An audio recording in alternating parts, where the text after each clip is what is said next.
Vítajte v čaroslovníku.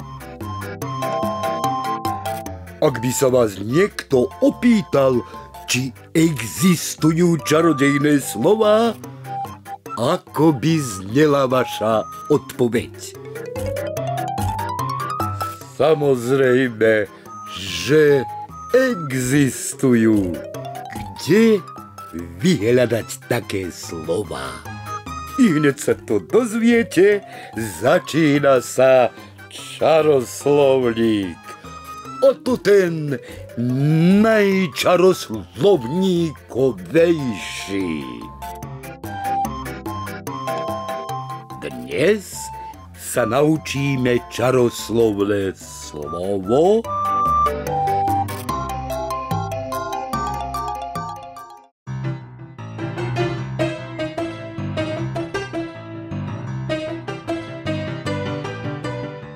Rýchlo, rýchlo, rýchlo, všetci do kuchyne. Hrášková polievka je hotová. Domom sa rozliehal hlas Mišovej matky. Mišo a jeho vševediaci detko sa na seba len prekvapene pozreli a pokrčili plecami.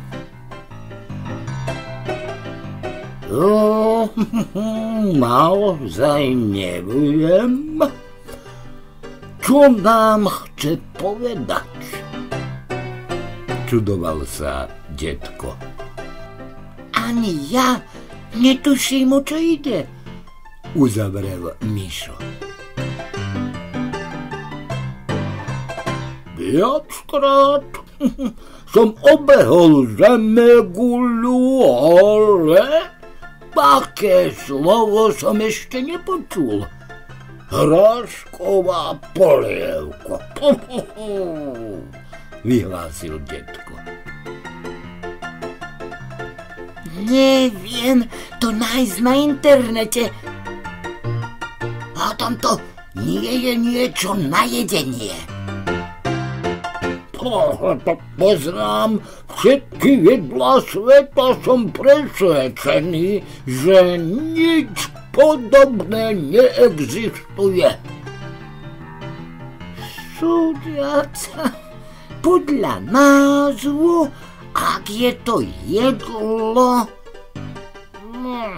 musí byť naozaj nechutné, pochyboval Mišo.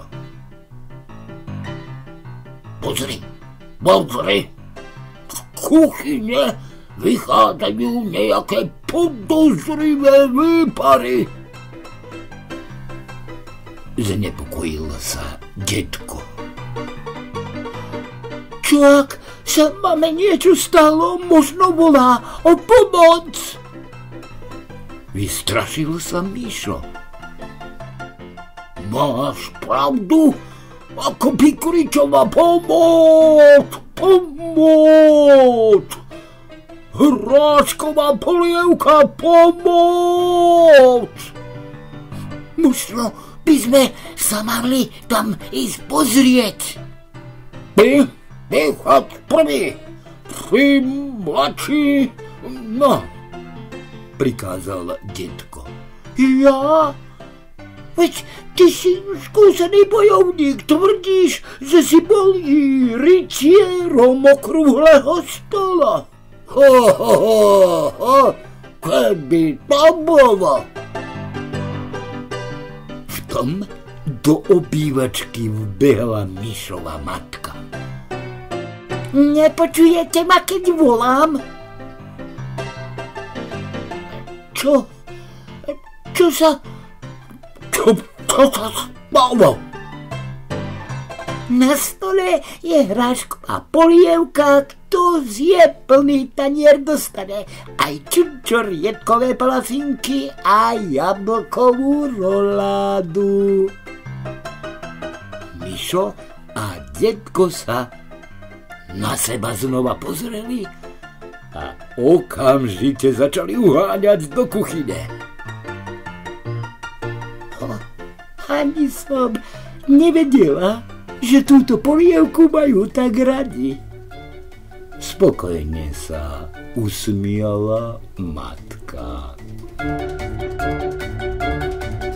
Teraz, keď ste sa naučili nové čarodejné slovo, vyzývam vás na čarodejnícky súboj.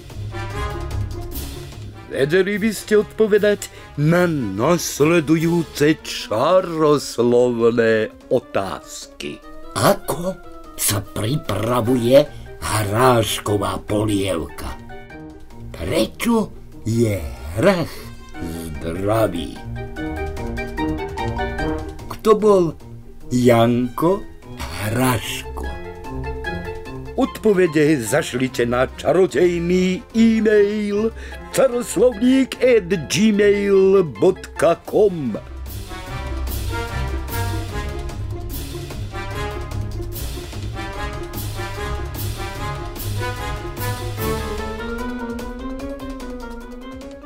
Do čaroslovníkovania.